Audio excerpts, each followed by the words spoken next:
है मांगी मांगी नावा न के बटू आना कह तुम्हार मरम मैं जाना। केवट नहीं आता है, कहता है मैं नहीं आऊंगा। तो लखनलाल जी कहते कैसा भागा है? राम जी अपने मुंह से आदेश दे रहे हैं, कह रहे हैं कि केवट नाव ले आओ, और यह कहता कि मैं नहीं आऊंगा। अरे मैं लखन, भरत, शत्रुघ्न और अयोध्या की जितनी भी प्रजा है, सभी ये राम जी का मुंह देखते रहते हैं कि कब राम के मुख से कोई आदेश मिले कि उस आदेश का पालन करके हम धन्य हो जाए। और ये कैसा भागा कि राम जी अपने मुंह से आदेश दे रहे हैं और यह कहता कि मैं नहीं आऊंगा, मैं नहीं आऊंगा। लखनलाल जी कहते अच्छा कोई बात नहीं, इसे मालूम नहीं है कि ये कौन है, इसे मालूम नहीं। यदि इसे बता दिया जाए कि ये वो है तो तुरंत क्षमा मांग लेगा। होता है ना, आपके बगल में कोई व्यक्तिगत आदमी आ जाए, विशेष महत्व, जय राम जय जय राम, बोलो श्री राम जय जय राम। तुम राम करे फिर खाए, तो बेचारा वही गड़बड़ झाला इसके साथ। इसको देखिए फिर उधर देख रहा, बीमारी है। अब बतलाइए, हम इसको इधर कहते ही उधर देखता। मैं नाम पुकारा तो क्या करें? नो प्रॉब्लम, इधर देखो, बदनाम हो जाओगे इस क्षेत्र गांव में। तो बोलो श्री राम जय जय राम। तो मैं निवेदन कर रहा था आप लोगों के सामने, क्या प्रसंग था? हंसी तो खसे, कहां मैं था बोलिए। जाना मैं आपका मर्म जानता हूं। चकित हो गए लखनलाल जी, उन्होंने कहा रे मूर्ख, ब्रह्मा विष्णु महेश ने यह दावा नहीं किया कि मैं आपका मर्म जानता हूं। किसी ऋषि महर्षियों ने आज तक यह दावा नहीं ठोका कि मैं आपका मर्म जानता हूं। और ये नाव खेने वाला ये गमार देहाती भी ये कहता कि मैं आपका मर्म जानता हूं। तो क्या भगवान के मर्म को कोई नहीं जान सकता है? कोई नहीं जान सकता है सज्जनों, कोई नहीं जान सकता है। गोस्वामी जी ने कहा वही भगवान को जान सकता है जिसे स्वयं भगवान जना देंगे। चौपाई है, सोई जाने जय देहु जनाई, जानत तुम ही होई जाई।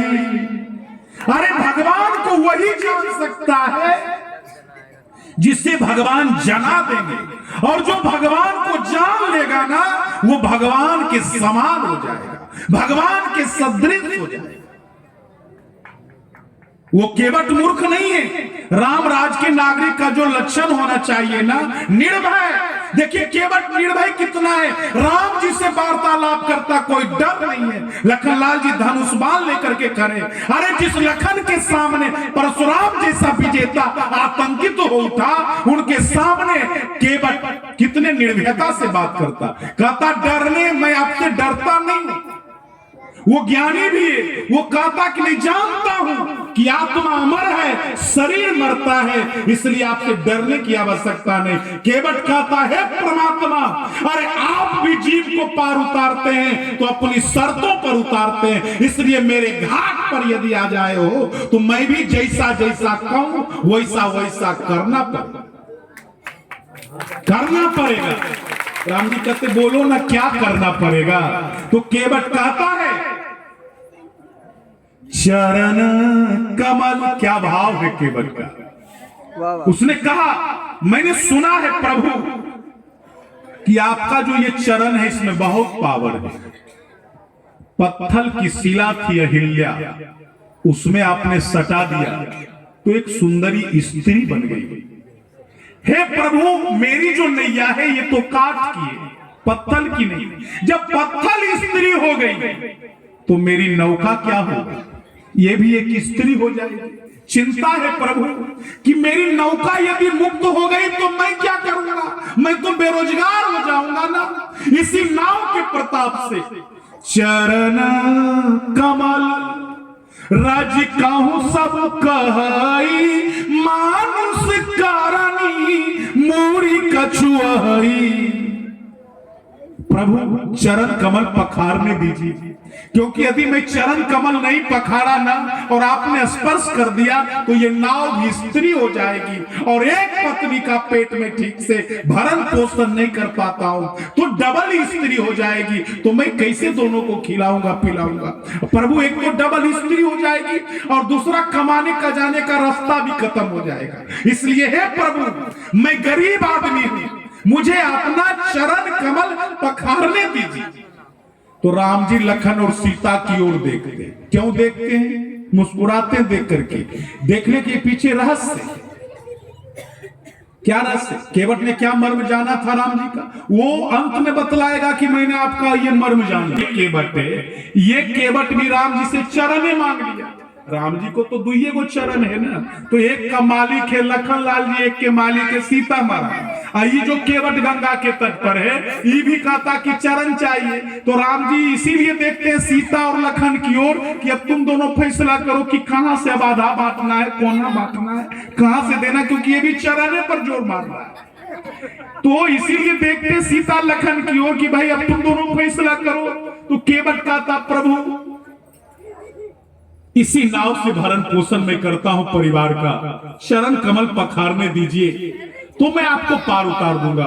तो लखन लाल जी की आंखें लाल हो गई, शेषनाग की आंखें लाल हो गई। तो केवट डरता नहीं है, कहता है पद कमल धोई चढ़ाई नावन, नाथ उतराई चह, मोहि राम राउरियानि दशरथ, सपथ सब साची कहूं, बरु तीर मारहूं लखन पे, जब लगी न पाय पखारी हूं, तब लगी न तुलसीदास नाथ, कृपाल पार उतारी हूं। केवट कहता प्रभु चिंता न करे, अरे मैं आपको पार उतार डालूंगा ना, कोई उतराई नहीं दूंगा। आपकी सौगंध, आपके पिता दशरथ जी की सौगंध मैं उतराई नहीं लूंगा। भले ये लखन लाल जी मुझे बाण मार दे, लेकिन चरण कमल पखारूंगा तब पार उतारूंगा। तो गोस्वामी जी ने लिखा सुनी के बट के बैन, प्रेम लपेटे अटपटे, बीस करुणाएन, चितय जान की लखन तन। केवट के मुंह से जो एक एक शब्द निकलता है मानो उसमें प्रेम को लपेट लपेट करके बोलता है। राम जी मुस्कुरा करके कहते करुणा निदान, हे केवट कृपा सिंधु बोले मुस्काई, सोई करू जेहि तब नावन जाई, बेगियानु जल पाय पखारू, हो विलंबा उतारई पारू। राम जी कहते हैं केवट विलंब हो रहा है, जल्दी से मुझे गंगा पार करा दो। तो गंगा जी के तट पर ही दोनों खड़े हैं ना, सब लोग गंगा जी के तट पर खड़े। राम जी केवट से प्रार्थना करते निहोरा। गोस्वामी जी ने लिखा जासु नाम सुमिरत एक बारा, उतरई नर भव सिंधु अपारा। अरे जिसके नाम का एक बार स्मरण करने मात्र से सारे ऋषि जोगी महर्षि आवागमन के चक्कर से छूट जाते हैं, भवसागर पार कर जाते हैं। आज वही परमात्मा राम केवट के सामने सोई कृपाल, केवट ही निहोरा। वो केवट के सामने निहोरा का मतलब समझते हैं ना, दया की भीख, मेरे ऊपर थोड़ा एहसान कर दो, प्रार्थना करते मुझे पार उतार दो। और वो परमात्मा यही जग किए क्यों पगम के थोड़ा, जिसने कभी किसी अवतार में 2 पग में पूरे ब्रह्मांड को नापा, पूरे ब्रह्मांड को नाप लिया। वो भगवान गंगा जी की